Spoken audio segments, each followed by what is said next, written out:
بسم اللہ الرحمن الرحیم۔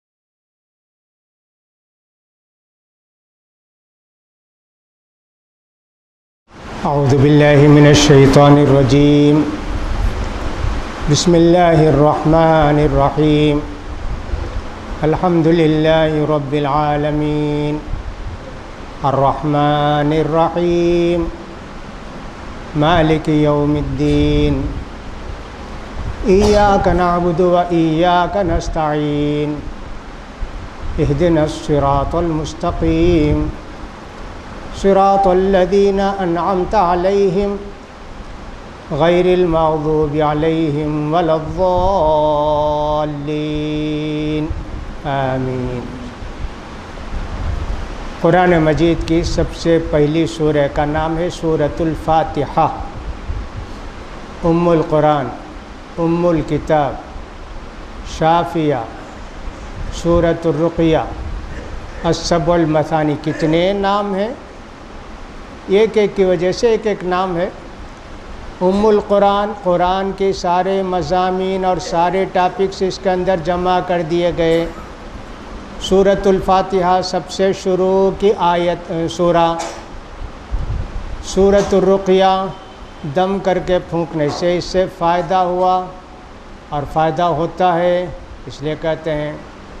اور کہا السبع المثانی، 7 آیتیں ان کو ہمیشہ نماز میں دہراتے رہتے ہیں، ہر رکعت میں سورہ فاتحہ پڑھتے ہیں۔ اس طرح نام کی ایک ایک وجہ ہے، نام رکھتے ہیں۔ اب اس سورہ مبارکہ کے اندر 7 آیتیں ہیں۔ اس کے اندر اللہ نے ہم کو دعا سکھائی ہے کہ جب نماز میں کھڑے ہو تو ایسے شروع کرو۔ خود اللہ نے سکھایا، کیسے مانگنا ہے وہ بھی اللہ نے سکھایا ہم کو۔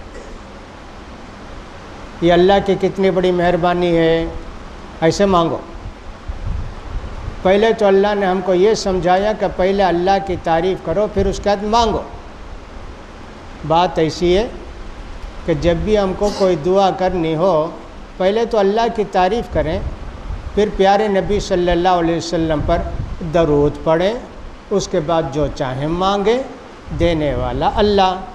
اگر اللہ نہیں بھی دیا تو قیامت میں دے گا۔ جو بھی دعا کی جاتی ہے دل سے یقین کے ساتھ، اللہ تعالیٰ اس کو ضرور قبول کرتے ہیں۔ یا تو دنیا ہی میں مانگی ہوئی چیز دیتے ہیں، یا پھر کوئی بڑی مصیبت ہم سے دور کر دیتے ہیں۔ تیسری صورت یہ ہے کہ آخرت میں دیتے ہیں، جبکہ سب سے زیادہ ہم کو ضرورت ہوگی۔ اگر کوئی چیز ہم نے مانگی دنیا میں، اللہ نے نہیں دی، تو ہم کو پریشان نہیں ہونا چاہیے، سمجھنا چاہیے کہ اللہ تعالیٰ جب چاہے گا دے گا۔ اب دے، آخرت میں دے یا کسی مصیبت کو ٹال دے، ہماری دعا تو اللہ ضرور قبول کرے گا۔ ہاں، دعا قبول کرنے کے لیے شرط یہ ہے کہ آدمی کا کھانا پہننا وہ جو ہے حلال روزی کا ہو۔ کھانا پینا پہننا سب حرام کا ہو تو ایسے آدمی کی دعا اللہ قبول نہیں کرتا ہے۔ جو لوگ رشتوں کو کاٹ دیتے ہیں، بھائی سے، بہن سے، ماموں سے، چچا سے، ایسے لوگوں کی دعا بھی اللہ قبول نہیں کرتا ہے۔ اللہ بہت جلدی دعا قبول کرتا ہے ماں باپ کی بچوں کے حق میں۔ اس لیے ماں باپ کو ہمیشہ اپنے بچوں کے واسطے دعا کرنا چاہیے، کبھی بد دعا نہیں کرنی چاہیے۔ کیسا ہی بچہ ہو، کیسی بچی ہو، بات نہ مانے، نافرمانی کرے، جس کو ہم یہاں بولیں گے اردو میں شیطان بچہ، شیطان بچی، جب بھی ہم کو بد دعا نہیں کرنی چاہیے کہ اللہ تجھے غارت کرے، اللہ تجھے فلاں کرے، نہیں۔ اللہ تجھے ہدایت دے، اللہ تجھے نیک توفیق دے، اللہ میری بچی کو اچھی دعا ہی کرنا چاہیے، کبھی بد دعا نہیں کرنا چاہیے، اس کا خیال کرنا چاہیے۔ مسافر جب دعا کرتا ہے تو اس کی بھی دعا قبول ہوتی ہے، رات کے آخری حصے میں دعا کرتے ہیں تو دعا قبول ہوتی ہے۔ دعا ایک مستقل مضمون ہے، تو دعا کے یہ آداب ہے۔ اب اللہ تعالی ہم کو سکھاتے ہیں کہ کیسے مانگنا ہے۔ سورہ فاتحہ کی سب سے پہلی آیت ہے بسم اللہ الرحمن الرحیم، یہ ایک آیت ہے۔ سورہ فاتحہ کی ایک آیت ہے کیا؟ نہیں، الگ ایک آیت ہے کیا؟ یہ تھوڑا سا اختلاف ہے۔ ہم جب گنتے ہیں تو معلوم ہوتا ہے کہ بسم اللہ الرحمن الرحیم کو نمبر 1، وَلَضَّالِّينَ کو نمبر 7۔ اب بیچ میں جتنے دیکھتے ہیں تو خراباز لوگ کہتے ہیں 1 2 3 4 5 7، 6 کو نہیں لکھتے، حالانکہ بسم اللہ کو ایک آیت لکھیں گے تو 6 ہوتا، 7 ہو جاتے۔ لیکن ہمارے پیارے نبی صلی اللہ علیہ وسلم جب بھی نماز پڑھائے بسم اللہ الرحمن الرحیم زور سے نہیں پڑھتے تھے، الحمدللہ رب العالمین سے شروع کرتے تھے۔ اس لیے اگر آیت مان بھی لیں، ہاں بھئی سورہ فاتحہ کی آیت ہے، آہستہ پڑھنا چاہیے۔ ایک حدیث میں آئے کہ اللہ کے پیارے رسول صلی اللہ علیہ وسلم زور سے پڑھے بسم اللہ، کبھی پڑھ لینا چاہیے، کوئی بات نہیں، لیکن ہمیشہ اللہ کے رسول کا معمول تھا کہ قرات شروع کرتے تھے الحمدللہ رب العالمین سے۔ بسم اللہ الرحمن الرحیم، شروع اللہ کے نام سے جو نہایت مہربان ہے، بڑا کرم والا ہے۔ اس کے اندر اللہ کی صفت بیان کی جاتی ہے، 2 اللہ کی جو صفت ہے رحمان اور رحیم۔ اللہ کے نام سے ہر کام شروع کرنا چاہیے، ہر اچھا کام بسم اللہ کہہ کے شروع کرنا چاہیے، بڑی برکت ہوتی ہے۔ گھر کو آتے ہیں بسم اللہ، داخل ہوتے وقت کوئی کام شروع کرتے ہیں بسم اللہ، دروازہ کھولا بسم اللہ، اللہ کا نام لیا جاتا ہے تو شیطان کو بڑی مایوسی ہوتی ہے، شیطان کا قابو قبضہ ہمارے اوپر نہیں ہوتا۔ اس لیے پیارے نبی فرماتے ہیں اگر بندہ اللہ کا نام لے کے کوئی چیز پیتا کھاتا ہے اور آخر میں اللہ کے حمد ثنا بیان کرتا ہے تو اللہ کو خوشی ہوتی ہے، اللہ ثواب دیتا ہے۔ تو ہر کام بندے مسلمان کو بسم اللہ سے شروع کرنا چاہیے۔ لیکن سورہ فاتحہ بسم اللہ الرحمن الرحیم سے، باقی ذبح کرنا ہے بسم اللہ سے، جانور کاٹتے وقت بسم اللہ اللہ اکبر، بسم اللہ الرحمن الرحیم اللہ اکبر نہیں بولتے، صرف بسم اللہ، بیٹھتے وقت بسم اللہ، اٹھتے وقت بسم اللہ، کوئی چیز اٹھاتے وقت چاول وغیرہ بسم اللہ، ہانڈی میں رکھے بسم اللہ، اسٹوو پر رکھے بسم اللہ۔ اللہ کو کثرت سے یاد کرنا چاہیے۔ تو اللہ کے نام سے بھی، اسمی اللہ 3 ہیں، بھی ایک ہے، اسمی ایک ہے، اللہ ایک ہے۔ اللہ کے نام سے، اللہ کے نام سے کا کیا مطلب ہے؟ اللہ کے نام سے پڑھنا شروع کرتا ہوں، اللہ کے نام پر مجھے بھروسہ ہے، اللہ کے نام سے یہ کام شروع کرتا ہوں، ایسا مطلب ہوتا ہے بسم اللہ ہی کا۔ الرحمن الرحیم 2 لفظ ہیں، دونوں کا معنی ایک طرح سے ایک ہے، لیکن یہ پوری طرح ایک نہیں ہے۔ ہم کہتے ہیں بڑا مہربان، نہایت رحم کرنے والا، ایسے ہم کہتے ہیں رحمان۔ لوگ نام رکھتے ہیں تو عبد الرحمن، عبد الرحیم ایسے رکھنا چاہیے، لیکن رکھنے کے بعد کسی کو رحمان نہیں بلانا، رحیم نہیں بلانا، عبد الرحیم بلانا، عبد الرحمن بلانا۔ اس کا خیال کرنا چاہیے کہ اللہ کے نام جب کسی کے ساتھ لگ گیا ہے ہم پورا نام بلانے کی کوشش کریں۔ عام طور پر مسلمانوں میں یہ غلطی ہوتی ہے کہ جس کو بھی نام رکھ دیے آدھا نام حذف کر کے آدھا نام بلاتے ہیں۔ عبد المالک رکھیں گے تو مالک بھائی کہیں گے، رحیم بھائی کہیں گے، رحمان بھائی کہیں گے، جبار بھائی کہیں گے، شکور بھائی کہیں گے، آدھا آدھا نام لیتے ہیں۔ عادت کو چھوڑنا چاہیے، عبد المالک صاحب، عبد الرحمن صاحب ایسے ہونا چاہیے۔ تو اللہ کی ایک صفت ہے رحمان کی، اللہ کی رحمت اس دنیا کے اندر سب کے لیے ہے۔ کافر کے لیے، یہودی کے لیے، مجوسی کے لیے، مسلمان کے لیے، مشرک کے لیے، اللہ کو گالی، سب کے لیے اللہ کی رحمت ہے، برستی ہے۔ کیا اللہ کی رحمت؟ ہوا اللہ نے سب کے لیے رکھی ہے، سورج کی روشنی اللہ نے سب کے لیے رکھی ہے، زمین سے غلہ پیدا کرنا، کافر کی زمین ہو، مسلمان کی زمین ہو، کمیونسٹ کی زمین ہو، غلہ پیدا کرنا، زمین کو اللہ حکم دیا غلہ پیدا کرتی ہے۔ زمین یہ نہیں دیکھتی کہ مسلمان کی زمین ہے کیا، یہودی کی زمین ہے کیا، کچھ بھی نہیں دیکھتی ہے۔ تو اللہ کی رحمت دنیا میں سب کو شامل ہے، ہر آدمی کو شامل ہے، اس کا خیال کرنا چاہیے۔ رحمان الدنیا والآخرہ، دنیا میں بھی اللہ کی رحمت اور آخرت میں بھی اللہ کی رحمت۔ دنیا میں سب کے ساتھ ہے، آخرت میں صرف مسلمانوں کے لیے اللہ کی رحمت ہوگی۔ اسی لیے کافروں کو جنت بھی نہیں ملے گی، جنت کی نعمتیں بھی نہیں ملیں گی، آرام بھی نہیں ملے گا، کچھ نہیں۔ رحیم، قیامت کے دن، قیامت جب قائم ہو جائے گی، اللہ کی جو رحمت سب کے لیے تھی، کافر، مسلمان، مشرک، یہودی، عیسائی، سب کے لیے تھی، اب قیامت قائم ہوتے ہی سب سے رحمت ختم، مہربانی اللہ کی رہ جائے گی ہمارے ساتھ، مسلمانوں کے ساتھ، صرف اللہ کی رحمت رہے گی مسلمانوں کے ساتھ۔ لہٰذا اس میں دو باتیں ہیں، ایک تو رحمان ہے اور ایک رحیم ہے۔ رحمان کا مطلب اللہ بڑا مہربان ہے سب پر، کافر پر بھی، مسلمان پر بھی، جیسا کہ ہم نے بتایا سب کو اس دنیا میں ہے۔ یہ نہیں کہتے کہ اللہ تعالیٰ بھائی جو اللہ میرا نام لیتا، اللہ اللہ کہتا میں وہاں بارش برساؤں گا، جو لوگ اللہ کا نام نہیں لیتے میں نہیں لوں گا، ایسا کچھ نہیں، دنیا ہے نا، دنیا کے اندر ایسا ہوتا ہے۔ الرحیم، آخرت کی مہربانیاں صرف مومنوں کے لیے، اور اللہ کی سب سے بڑی مہربانی اللہ کا دیدار۔ یہ ایک آیت مبارکہ ہوئی جس کو ہم شروع کرتے ہیں۔ الحمد للہ رب العالمین، ساری تعریفیں اللہ کے لیے ہیں جو کہ سارے جہانوں کا پالنے والا ہے۔ الحمد، تعریف بھی کہو، شکر بھی کہو، دونوں کہہ سکتے ہیں۔ الحمدللہ، کوئی بھی ہم کو پانی ملا، کھانا ملا، کچھ بھی ہوا، کمائی ہوئی، کچھ بھی ہوا، کیا کہتے ہیں ہم؟ الحمدللہ، اللہ تیرا شکر ہے، اللہ تیری مہربانی ہے۔ ساری تعریفیں اللہ کو ہی پہنچتی ہیں۔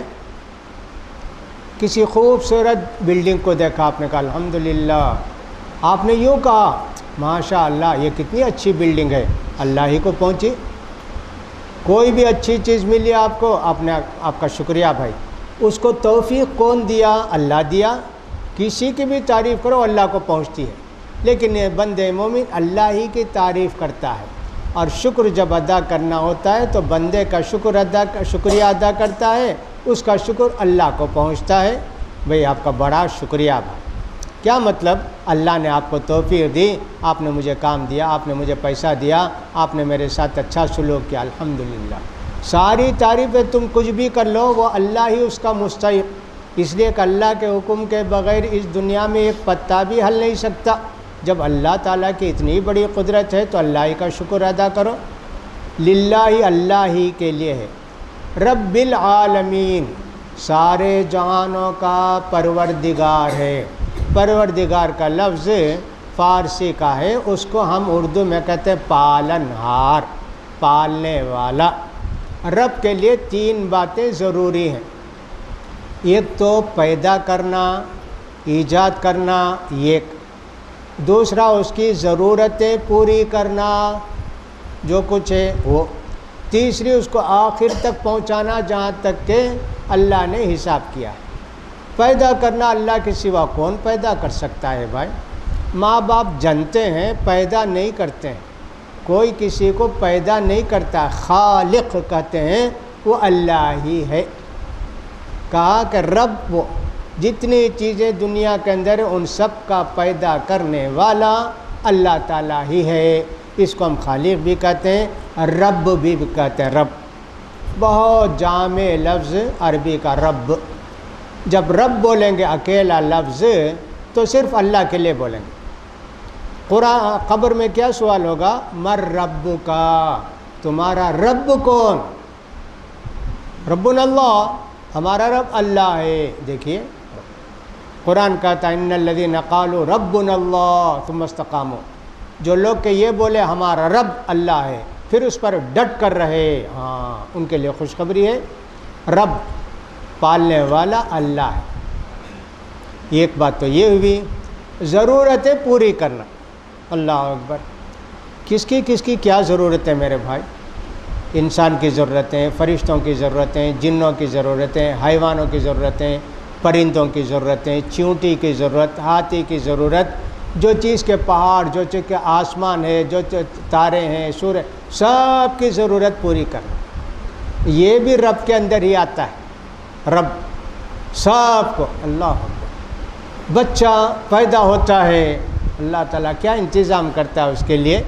انسانوں کی محفل انسان کی بات کرتے ہیں، ماں 9 مہینے تک اپنے پیٹ میں بچے کو رکھتی، کتنی محنت اٹھاتی ہے، کتنی تکلیف اٹھاتی ہے، لیکن اس ماں کے دل میں رحم بھی اللہ نے رکھا، اس لیے کہ رب ہے نا، اس کو بچے کو پالنے کے لیے وہیں سے شروع۔ ماں یہ سوچی میں اتنی محنت کر کے پالوں اس کو، تکلیف کر کے جنوں، پتہ نہیں یہ کیا کرے گا، چلو جو مار دیں گے، ویسا ہوتا تو دنیا میں سب مار دیتے نا، نہیں ویسے نہیں ہوتا۔ ماں کے دل میں بچے کی بے پناہ رحمت اللہ نے رکھی۔ وہ سمجھے بچہ پیدا ہونے سے 2 دن پہلے تک اس کے چھاتی میں دودھ نہیں رہتا، بچہ آنے والا ہے دنیا میں، اللہ تعالیٰ دودھ پیدا کرتا ہے اس کی چھاتی کے اندر، بچہ پیدا ہوتا ہے فوراً چیختا چلاتا ہے میں زندہ ہوں۔ یہ سب کون بتایا، کون پالتا ہے؟ اللہ ہی تو پالتا ہے۔ پھر 1 دن 2 دن کے بعد بچہ ماں کا دودھ پیتا ہے۔ اب بچے کو کون سکھایا کہ ماں کا دودھ چوسنا ہے، دودھ نکلے گا، کون سکھایا میرے بھائی؟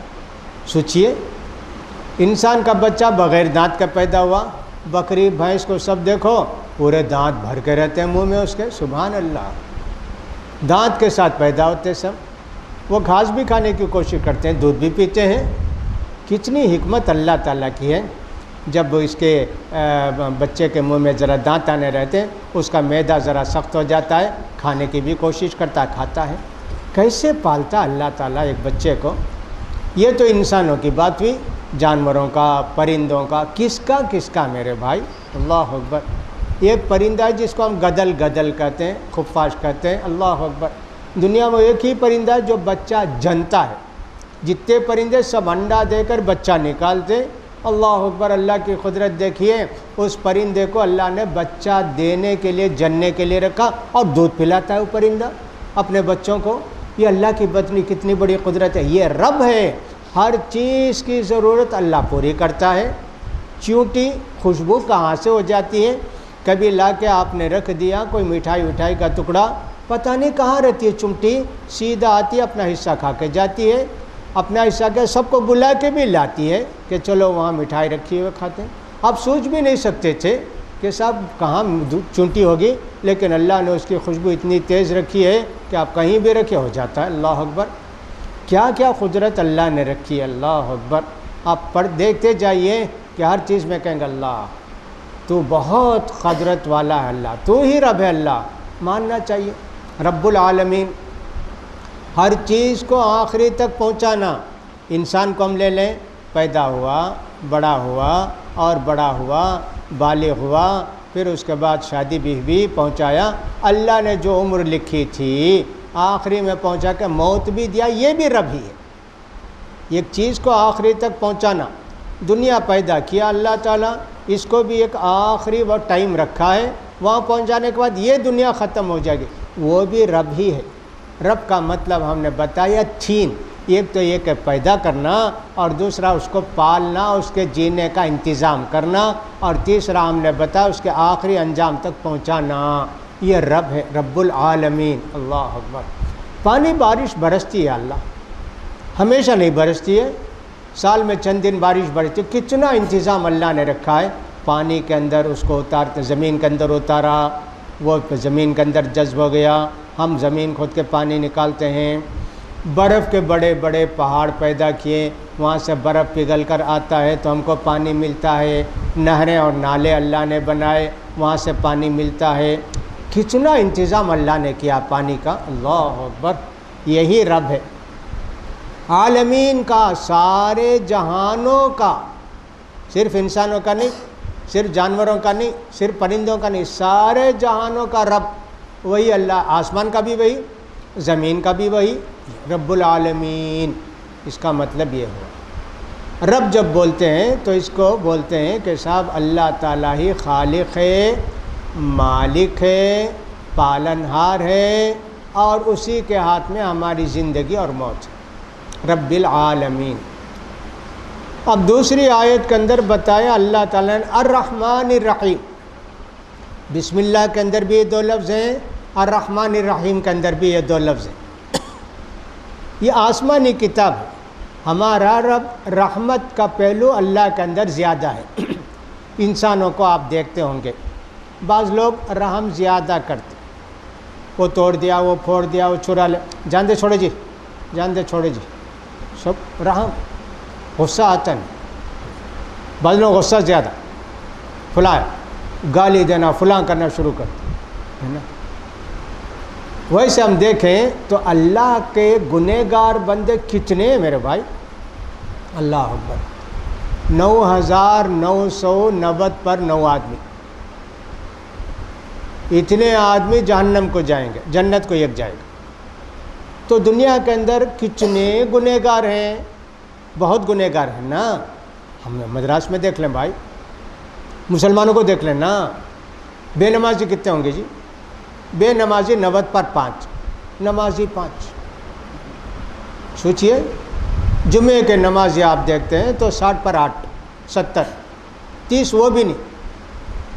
لیکن اللہ سب کو جینے رکھا، دیکھے کتنی رحمت ہے اس کی، غصہ آتا اللہ کو کیا نہیں کرتا جی۔ اسی لیے اللہ فرماتے ہیں، پیارے نبی فرماتے ہیں، اللہ نے اپنے لیے ایک اگریمنٹ لکھ کے رکھا ہے، اور وہ اگریمنٹ ایسا ہے، عرش کے نیچے اللہ رکھا ہے اس کو، عرش پر رکھا ہے۔ اس میں کیا ہے؟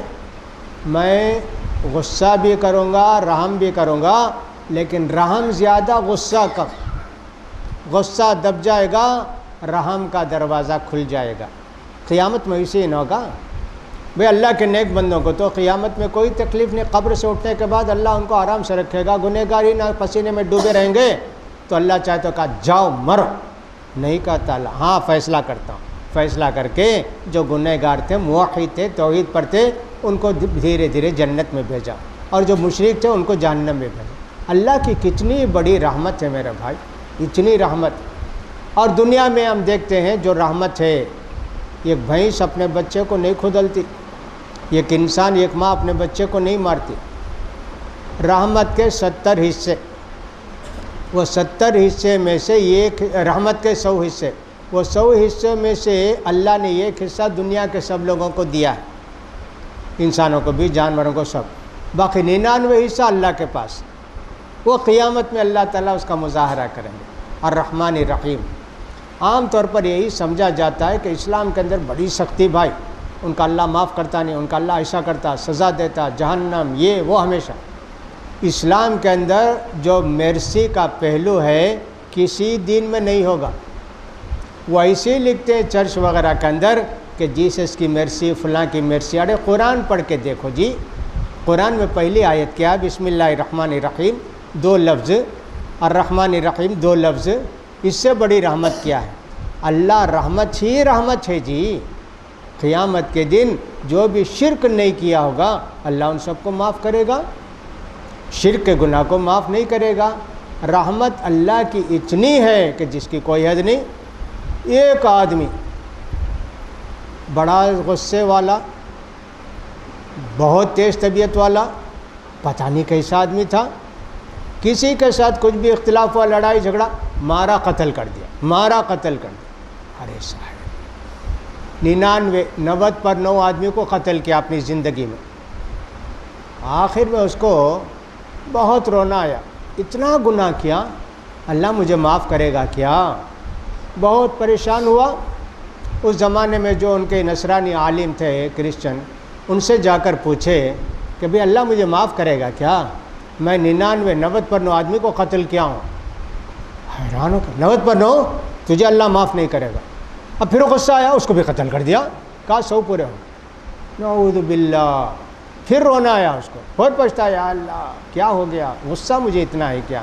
ایک اور عالم کے پاس گیا، عیسائی مذہب کا نا، جا کے ان سے پوچھا 100 آدمی کو قتل کر دیا، اللہ مجھے معاف کرے گا کیا؟ کہا رہے کیوں نہیں معاف کرے گا، البتہ یہ کرو جس بستی میں تو رہتے نا وہاں بستی میں کچھ گڑبڑ سڑبڑ ہے، وہاں کے لوگ خراب معلوم ہوتے ہیں، لڑائی جھگڑا فساد، وہ بستی چھوڑ کے دوسری بستی کو چلے جاؤ، اللہ والے لوگ ہیں ان کے ساتھ رہو، سب ٹھیک ہو جاؤ گے۔ گیا ابھی راستے میں، ابھی آدھا راستے کے قریب پہنچا تھا، 2-4 میٹر باقی تھا، مر گیا۔ اب صاحب اللہ کی قدرت دیکھیے، اللہ نے اس کو جو ہے گویا آگے بڑھا دیا، سینے کے بل چل کے گیا گرنے کے بعد، وہ 2-3 میٹر بھی پورے ہو گئے۔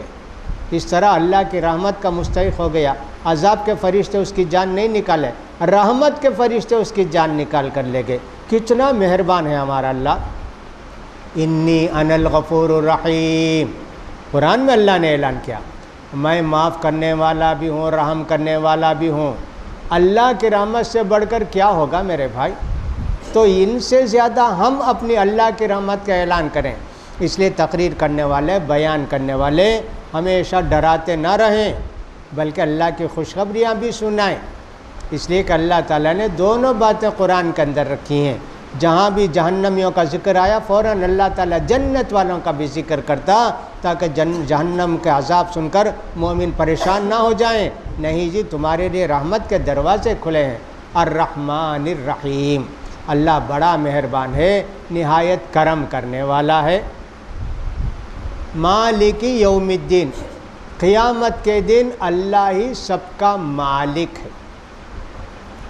اب دنیا میں اللہ مالک نے کیا، مالک تو اللہ ہی ہے، لیکن دنیا میں بہت سارے مالک بن بیٹھے ہیں، اس طرح کا یہ گھر میرا، یہ فلاں میرا، یہ جانور میرا، یہ کار میری۔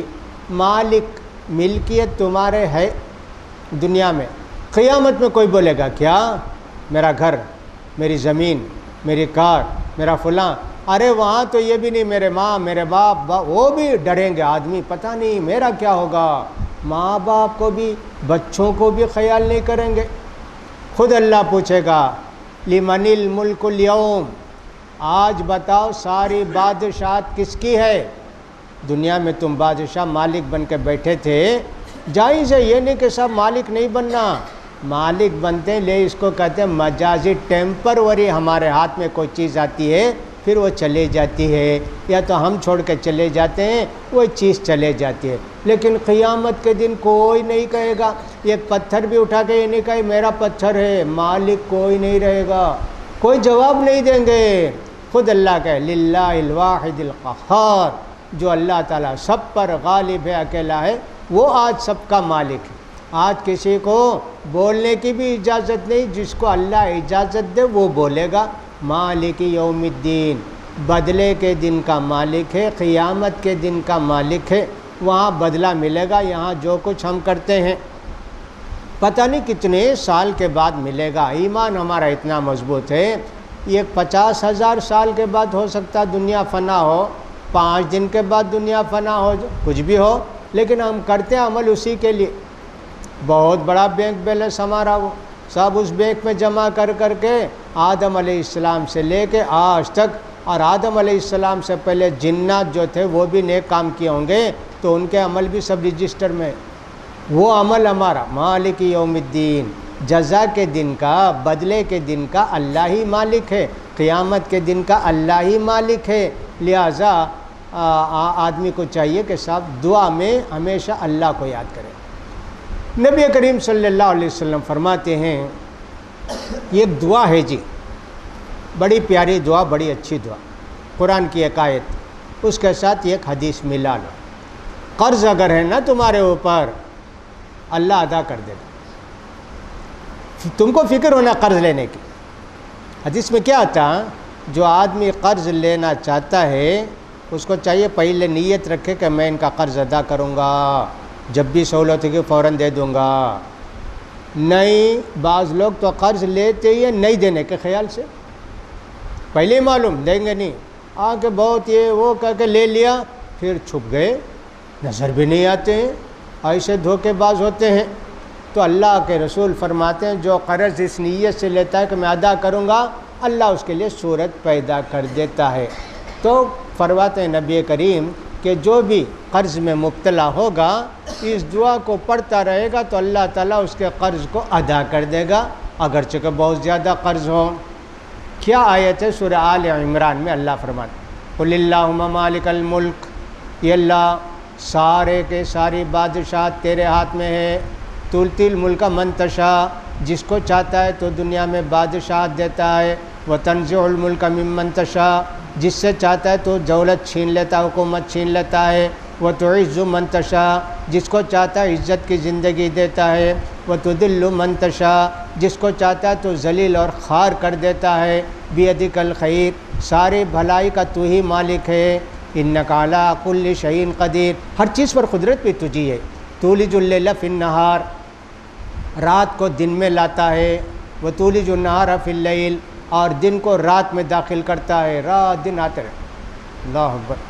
قل اللہم مالک الملک تؤتی الملک من تشاء وتنزع الملک ممن تشاء وتعز من تشاء وتذل من تشاء بیدک الخیر انک علی کل شیء قدیر تولج اللیل فی النہار وتولج النہار فی اللیل وتخرج الحی من المیت وتخرج المیت من الحی وترزق من تشاء بغیر حساب۔ یہاں تک آیت۔ اللہ تیری ہاتھ میں سب کچھ ہے، اللہ انڈے سے مرغی نکلتی ہے، مرغی سے انڈا نکلتا ہے، جاندار سے بے جان، بے جان سے جاندار نکلتا ہے، اللہ یہ تیری کیسی قدرت ہے، اللہ ہر چیز کا تو قادر۔ یہ ایک آیت پڑھنا، پھر اس کے بعد حدیث رحمان الدنیا والآخرۃ ورحیمہما تؤتی من تشاء منہما تنزع ممن تشاء تؤتی من تشاء رحمان الدنیا والآخرۃ ورحیمہما تؤتی من تشاء وتؤتی من تشاء، پتہ نہیں اس کے بعد کا لفظ بھول گیا نا، اس کے اندر یہ ہے کہ اللہ تو جس کو چاہتا ہے دیتا ہے، جس سے چاہتا ہے۔ ارحمنی رحمتاً، ایسی مجھ پر رحمت برسا، ایسا رحم مجھ پر کر کہ صاحب کسی کے رحم کی ضرورت نہ ہو۔ کہا یہ دعا اگر پڑھیں گے تو صاحب قرض ادا ہو جائے گا، تو اللہ کی رحمت کتنی ہے دیکھیے۔ تو کہا الرحمن الرحیم مالک یوم الدین، یہاں پہلی آیت ہی نہ آئی، ماں دنیا کا تو جس سے چاہتا ہے حکومت دیتا ہے، جس سے چاہتا ہے حکومت لے لیتا ہے، تو ساری حکومت کا اختیار اللہ کے ہاتھ میں ہے میرے بھائی۔ تو لہٰذا ہم کو چاہیے کہ ہم یہاں ٹیمپروری مالک ہیں، اسی لیے ایک مومن خرچ کرتے ہوئے کبھی خیال نہیں کرتا آیا اللہ دیا میں دینا، ایسے سوچتا ہے۔ بخیل آدمی گن گن کے رکھتا ہے، اس لیے کو سمجھتا ہے میں اس کا مالک ہوں۔ مالک اللہ ہے جی، تم کو دیا ہے آزمانے کے لیے، مالک یوم الدین۔ یہ تین آیتیں اللہ کی تعریف میں، تین آیتیں اللہ کی تعریف میں۔ حدیث میں آتا ہے کہ بندہ جب کہتا ہے الحمدللہ رب العالمین، اللہ کہتا ہے حمیدنی عبدی، میرا بندہ میری تعریف کیا۔ اس لیے سورہ فاتحہ آہستہ ایک ایک آیت پڑھنا چاہیے، سب ملا کر نہیں پڑھ دینا چاہیے جیسا کہ عام طور امام کرتے نہیں کرنا چاہیے، اللہ کا جواب سننا چاہیے، اور یہ جواب سنتے ہیں دل کے کان سے۔ ہم جب الحمدللہ رب العالمین پڑھیں دل کو معلوم ہو گیا اللہ تعالیٰ کہتا میرا بندہ میری تعریف کیا۔ الرحمن الرحیم اثنا علی عبدی، میرا بندہ میرا شکر ادا کیا، میرا بندہ میری بڑائی بیان کیا، اللہ کہتا ہے۔ مالک یوم الدین، اللہ کہتا مجدنی عبدی، میرا بندہ میری بزرگی اور بڑائی بیان کیا۔ پہلے دو میں اللہ کی تعریف اور تیسرے میں اللہ کے ملک کا اعتراف، اللہ جواب دیتا ہے۔ یہاں تک تو ہم نے اللہ کی تعریف کی، اب اتنی تعریف کر کے مانگو، لیکن وہ بھی اپنی غلامی کا اعتراف کر کے اللہ سے مانگو۔ ایاک نعبد، اے اللہ ہم تیری ہی عبادت کرتے ہیں۔ عبادت کا کیا مطلب ہے؟ عاجزی کے ساتھ، ڈر کر یا رحمت یا امید لے کر اپنے آپ کو انتہائی حقیر درجے میں پہنچانا، یعنی دنیا دیکھنے والے حقیر سمجھیں، جیسے ہاتھ باندھ کر کھڑے ہونا، سر جھکا کر کھڑے ہونا، اس کو بولیں گے عبادت۔ خشوع مطلب یہ ہے کہ صاحب جتنا ذلیل ہو سکتا، جتنے آپ کو سرنڈر کر سکتا اتنا سرنڈر کرتا ہے۔ دل میں دو باتیں، میں اس کے خلاف کروں گا تو عذاب، میں اس کی بات کو مانوں گا تو مجھے ثواب، یہ یقین، اس کے بعد سر جھکاتا ہے۔ یہ نہیں کہ صاحب کوئی آدمی بولا سر جھکا رہے، جھکا دیا، دل میں ہے کہ تو ظالم ہے، یہ اللہ ہی کی عبادت تو مجھ سے کراتا ہے کیا؟ تو ایسا سوچا تو دل کا ارادہ تو نہیں، عبادت تو نہیں کہیں گے اس کو، لیکن یہ بھی منع ہے کسی کے سامنے اس طرح سر جھکا کر کھڑے ہونا۔ اللہ کے پیارے رسول نے فرمایا لا تقوموا علیہ کقومتکم علی العاجم، جیسے بادشاہ کو دیکھ کے آدمی لوگ سر جھکا کے ہاتھ بن کے کھڑے ہوتے ہیں نا، میں جب آؤں تمہاری مجلس میں تمہارے راستے سے گزروں ایسا نہیں کرنا۔ ہمارے پیارے نبی سب سے زیادہ عزت والے، ان کی عزت سب سے زیادہ، لیکن ہم کو منع کیا پیارے نبی نے۔ ایاک نعبد، ہم تیری ہی عبادت کرتے ہیں۔ عبادت میں نماز ہے میرے بھائی، روزہ ہے، حج ہے، دعا ہے، نظر نیاز ہے۔ بیمار اچھا ہو گیا تو اللہ میں 4 مسکینوں کو کھانا کھلاؤں گا، بیمار اچھا ہو گیا تو اللہ میں عمرہ کروں گا، بیمار اچھا ہو گیا تو میں ایک جانور کاٹ کے غریبوں کو کھلاؤں گا۔ یہ صرف اللہ کے لیے نظر و نیاز کرنا، کسی کے سامنے جھک کر کھڑے ہونا، رکوع کرنا، سجدہ کرنا، ادب احترام کے ساتھ جانا اللہ کے گھر کو جیسے کعبے کو جاتے ہیں، یہ سب چیزیں عبادت میں داخل ہیں۔ ہم کہتے ہیں اللہ تیری ہی کریں گے، جیسے دوسرے لوگ جا کے کرتے ہیں، انسانوں کے سامنے جھکتے ہیں، انسانوں کو سجدہ کرتے ہیں، قبر کے سامنے جا کے سجدہ کرتے ہیں، نعوذ باللہ۔ ہم تو کہتے ہیں کسی کے پاؤں قدم بوسی کرنا بھی شرک میں آ جائے گا، اس سے بھی دور رہو۔ قدم بوسی اسلام کے اندر جائز نہیں۔ یہودی آتے تو اللہ کے رسول صلی اللہ علیہ وسلم کا قدم بھی چومتے تھے، ہاتھ بھی چومتے تھے، کسی صحابی نے اللہ کے رسول کا قدم نہیں چوما میرے بھائی، یہودیوں نے چوما، وہ بھی نفاق دل میں رکھ کر اللہ کے رسول کو دھوکہ دینے کے لیے اللہ کے پیارے رسول کے قدم چومتے تھے، ہاتھ چومتے تھے، ایسے بتایا۔ صحیح حدیث میں تو ہاتھ چومتے تھے آیا، ایک حدیث میں یہ لفظ ہوا ہے کہ قدم چومتے تھے، کوئی صحابی تو نہیں نہ چومے، اللہ کے رسول نے کسی صحابی سے تو نہیں نہ کہا کہ میرا قدم چومو، تو لہٰذا یہودی کرتے، تو یہودی کا کام ہمارے لیے دلیل ہے کیا؟ تو ہم کہتے ہیں کہ قدم بوسی بھی ماں باپ کی قدم بوسی، ساس سسرے کی قدم بوسی، شوہر کی قدم بوسی بالکل ہم جائز نہیں سمجھتے ہیں، یہ بھی عبادت کا ایک پہلو ہو جاتا ہے، اس سے بھی دور رہنا چاہیے۔ تو عبادت ہم صرف اللہ کی کرتے ہیں، اللہ ہی سے مانگنا چاہیے، ڈائریکٹ بھی اللہ سے مانگنا چاہیے، انڈائریکٹ جو لوگ کہتے ہیں نا وہ بھی اللہ ہی سے مانگنا چاہیے۔ ایسے نہیں ہونا چاہیے کہ صاحب ڈائریکٹ اللہ سے کیسے مانگیں بھائی، اللہ کے صاحب تو مرتبہ اللہ کا بہت بڑا ہے، ہم تو چاہتے ہیں کسی بزرگ کے ذریعے پہنچیں، اللہ کسی بزرگ کا محتاج نہیں میرے بھائی۔ اللہ تعالیٰ تو ہر بندے کو زبان دیا ہے دعا کرنے کے لیے، مانگنے کے لیے، مانگو جو کچھ مانگو گے اللہ دینے والا ہے۔ ایاک نعبد، اب ایاک نستعین، اے اللہ ہم تجھی سے مدد چاہتے ہیں۔ عربی میں بولے تو نعبد کا ہم تیری عبادت کرتے ہیں، نستعین کا ہم تجھ سے مدد مانگتے ہیں، ویسے نہیں آیت میں ایاک تیری ہی عبادت کرتے ہیں، تجھی سے مدد مانگتے ہیں، ایسے ہے قرآن میں ایاک نعبد و ایاک نستعین۔ مدد صرف اللہ سے مانگنی چاہیے۔ مدد کی 2 صورتیں ہیں، ایک صورت تو یہ کہ صاحب اللہ ہی کو ساری قدرت ہے، اللہ ہم کو نظر نہیں آیا، اللہ ہماری سنتا ہے، دل میں جو سوچتے ہیں وہ بھی اللہ کو معلوم ہے، لہٰذا اللہ سے ہم مدد مانگتے ہیں۔ یہ مدد دوسرے سے نہیں، جیسے کوئی پیر صاحب ہو کہیں بیٹھے ہوئے ہیں صاحب وہ بنگلور میں، یہاں آپ کہتے ہیں حضرت میری مدد کرو، حضرت میری پریشانی ہے، ارے اللہ کے بندے شرک کرتا کیا جی، تمہیں مانگتے نہیں کا مدد جو گلاس پانی پلاؤ، بیوی سے، خادم سے، فلاں سے، کنڈکٹر سے، تمہیں مدد مانگتے نہیں۔ ہاں یہ مدد حاضر میں موجود ہے، اس سے مدد مانگتے ہیں۔ یہ مدد تو اللہ کے رسول خود ہم کو حکم دیتے ہیں صاحب مدد کرو، اللہ کہتا ہے ایک دوسرے کی مدد کرو نیکی کے کاموں میں، یہ مدد تو خود اللہ اور اللہ کے رسول سکھائے ہم کو۔ تم تو ایسے مدد مانگتے ہو، ایسے سے جو تم کو نہ دیکھتا ہے نہ تمہاری سنتا ہے، اس سے تم مدد مانگتے ہو۔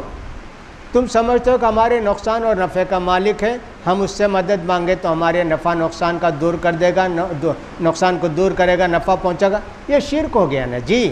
تو دھوکہ دینے والے اسے کہتے ہیں ارے ہم تو مدد مانگتے ہیں اولیاء سے، یہ لوگ نہیں مدد مانگتے، ہم تو اولیاء سے مدد مانگتے جی۔ یہ کو ڈرائیور سے بھی، کنڈکٹر سے بھی، راستہ چلنے والے سے پوچھتے ہیں بھائی بنگلور جانے کا راستہ کدھر ہے، ارے کافروں سے سب مدد مانگتے جی یہ لوگ، بھائی ایک 5 روپے دیتے کا بہت بھوک لگے پانی پیتا ہوں، ارے اللہ دیکھو کیسا ٹھگاتے ہیں، دیکھو مدد تو صرف اللہ سے مدد مانگی جاتی ہے میرے بھائی، کسی قبر سے نہیں، کسی ولی سے نہیں، کسی پیر سے نہیں، کسی پیغمبر سے نہیں، کسی نبی سے نہیں، کسی جن سے نہیں، کسی فرشتے سے نہیں۔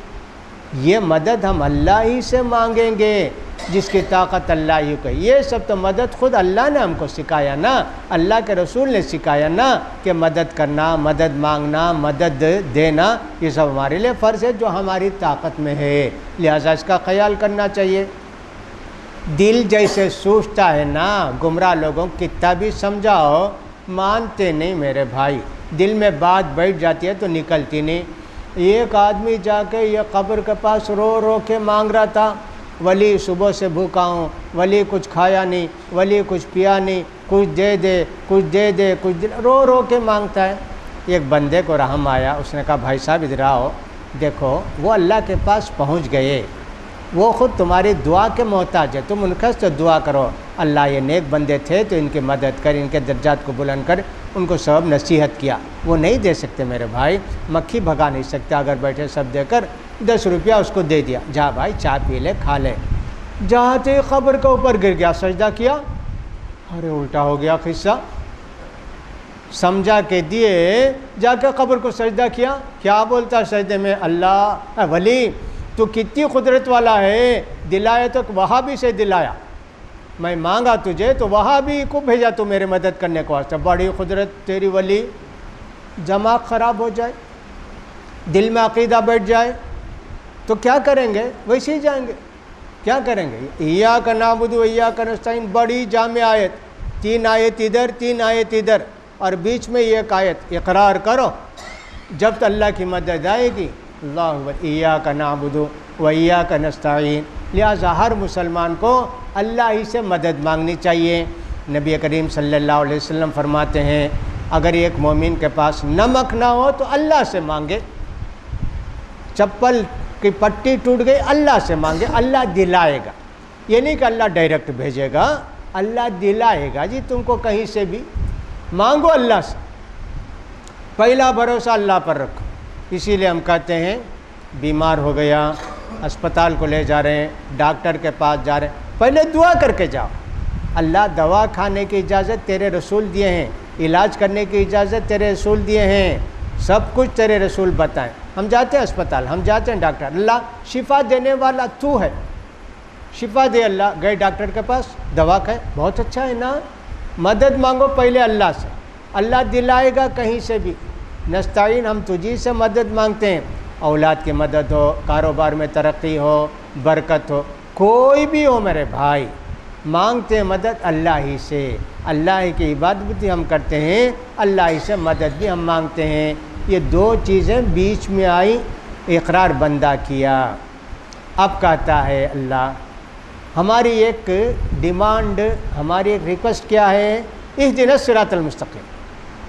پہلا سوال ہم جو کرتے ہیں اللہ ہم کو سیدھا راستہ بتا دے، وہ بھی اللہ سکھایا ہم کو، ہم پتہ نہیں کیا مانگتے ہیں، اگر ہمارے ہاتھ میں تو اللہ مدد، تجھی سے مدد مانگتے ہیں، اللہ ایک 50 لاکھ روپے دے دے اللہ، ہم یہ مانگتے ہیں نا، اللہ سکھاتا ہے پہلے سیدھا راستہ مانگو جی، سیدھے راستے پر مانگو گے پھر دیکھو تم کو اللہ کی کیا کیا مدد آتی ہے۔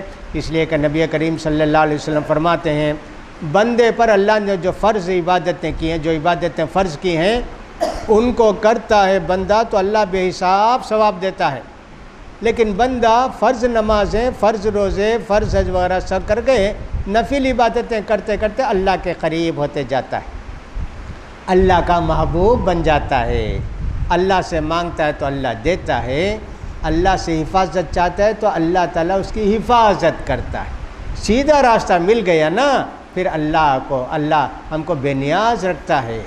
تو لہٰذا اہدنا الصراط المستقیم، اے اللہ بتا ہم کو راستہ سیدھا، اہدی، تو ہی ہدایت دینے والا، ہدایت اللہ کے ہاتھ میں ہے، انک لا تہدی من احببت، اللہ کے پیارے رسول کو اللہ کہتا ہے محمد صلی اللہ علیہ وسلم تم جس کو چاہتے ہدایت نہیں دے سکتے، اگر اللہ کے رسول کے ہاتھ میں ہدایت ہوتی تو پہلے اپنے چچا ابو طالب کو ہدایت دیتے، چچا یہ کرو، نہیں نا، اتنے پیارے چچا، اتنی خدمت کیے، اتنی حفاظت کیے، لیکن آخری میں انتقال ہوا، کفر کی حالت میں انتقال ہوا۔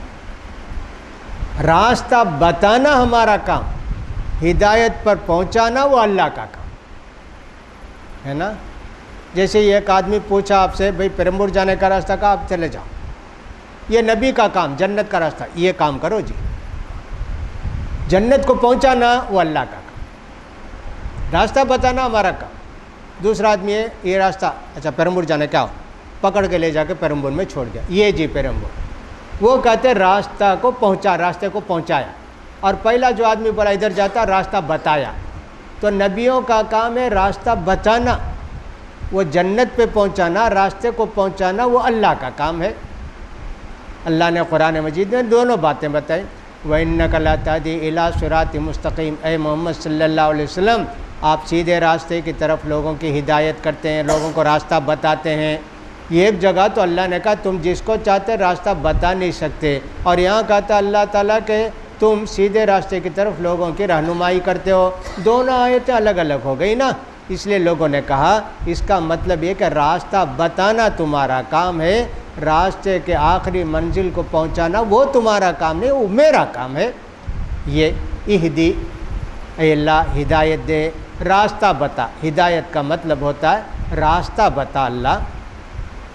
نہ ہم سب کو، یہاں بھی دیکھو اہدینی نہیں، میں اکیلا پڑھتا ہوں نماز، اللہ مجھے، ایک مسلمان سب کو سوچتا ہے، جتنے مسلمان بھائی ہیں پڑھتا ہے آدمی اکیلا، یہ نہیں کہتا اللہ سے مجھے سیدھا راستہ بتا، ہم کو راستہ سیدھا بتا۔ پورے مسلمانوں کے لیے ایک مسلمان دعا کرتا ہے، ایسی ہوتا ہے مسلمان، میں جنت میں چلے جاؤں گا تو کافی نہیں، ہمارے سب مسلمان جنت کو جائیں، اہدینا، یا اللہ ہم سب کو ہدایت دے۔ مسجد میں جتنے لوگ ہوں گے سب کے لیے ان کی دعا شامل ہو گئی نا۔ گھر میں اکیلا پڑتا ہے تو گھر کے سب لوگ شامل ہو گئے نا، بیوی بچے ماں باپ بھائی بہن سب شامل ہو گئے۔ اس لیے دیکھیے کہ اللہ نے یہ بھی مہربانی کی کہ ہم کو اہدینی نہیں سکھایا، اہدینا سکھایا، یہ اللہ ہم کو سیدھا راستہ ہم کو بتایا۔ یہ بھی اللہ کی ایک بڑی مہربانی ہے نا کہ اللہ تعالیٰ نے ہم کو ایسی دعا کی توفیق دی۔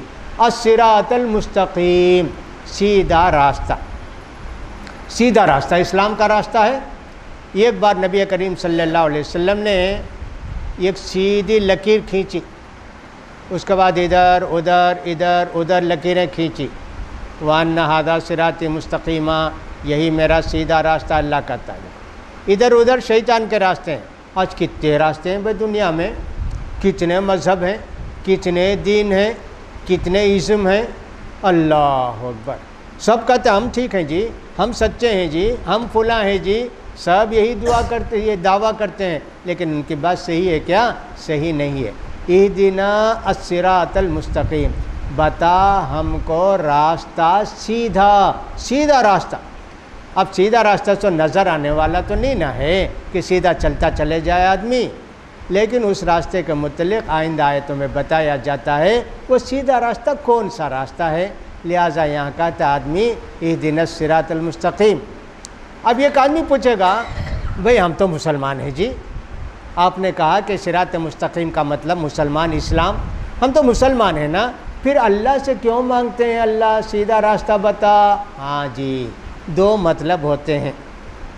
ایک مطلب اس کا یہ کہ اللہ تعالیٰ ہم کو اس راستے پر رہنے کی طاقت ہمت دے، اسی راستے پر ہم کو رکھ، یہ نہیں کہ اب ایک راستہ بتا ہے نہیں دوسرا راستہ نہیں بتا رہے ہیں، ہم جس راستے پر ابھی ہیں اللہ یہ تیرا سیدھا راستہ ہے نا اللہ، اس راستے پر ہم کو رکھ۔